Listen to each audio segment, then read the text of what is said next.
পরি চার পাশে কোকিনি দেখি এটা তো পরি লাগতেছে ম্যাডাম বড় একটা প্লেন ইঞ্জিনটা দেখতে হবে দেখছেন সমীর জাহালা করা শুরু করছে সমীর তোর ইঞ্জিন ধরে পারমিশন কেন দিছে তোর কাম কি চাপানি টানা ওটাই কর না madam Jalal here no fear না না আই হ্যাভ ফিয়ার আপনাদের গ্যারেজের অবস্থা তো ভালো লাগতেছে না আমার কি গ্যারেজ এটা লাল বাতি গ্যারেজ কেমন নাম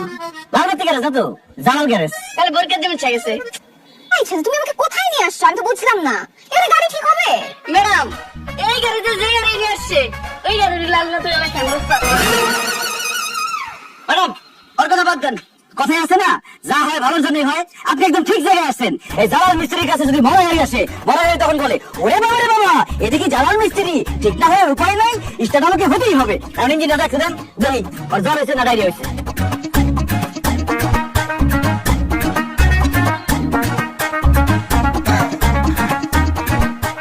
পরের 10 নাম্বারটা দিতে বাটারফ্লাই দেখতে হবো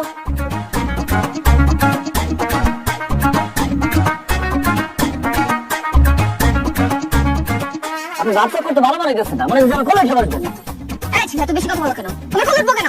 তোমাদের মতো এই মিস্ত্রিদের খুব ভালো মতো চেনা আছে আমার ড্যাডি বলে দিছে তোমরা এই ইঞ্জিন চেঞ্জ করে ফেলো হ্যাঁ দামি গাড়ি এসব বুক করলে হবে না আপনি কি হারে যাচ্ছেন আপনি লই গাড়ি যায় আপনি লই যে ঠেলে গাড়ি রিক্সা ভ্যান গাড়ি কথাই তো এমনি গরম হয়ে গেছে হ্যাঁ বেশি কথা বলবা না আমার কিন্তু মাথায় বাড়ি দেওয়ার অভ্যাস আছে বুঝছি আমি ডাকাতের বংশধর এই চাইবা তোর আমি স্টার্ট দিতেছি বাটারফ্লাই চাপা ধর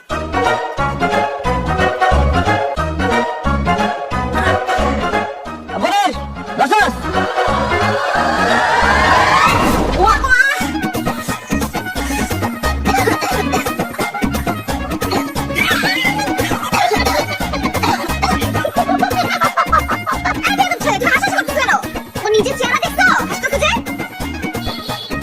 ম্যাডাম আমার চেহারা খুব একটা পরিবর্তন হয় নাই কিন্তু আপনার যা লাগতেছে আমার চেহারা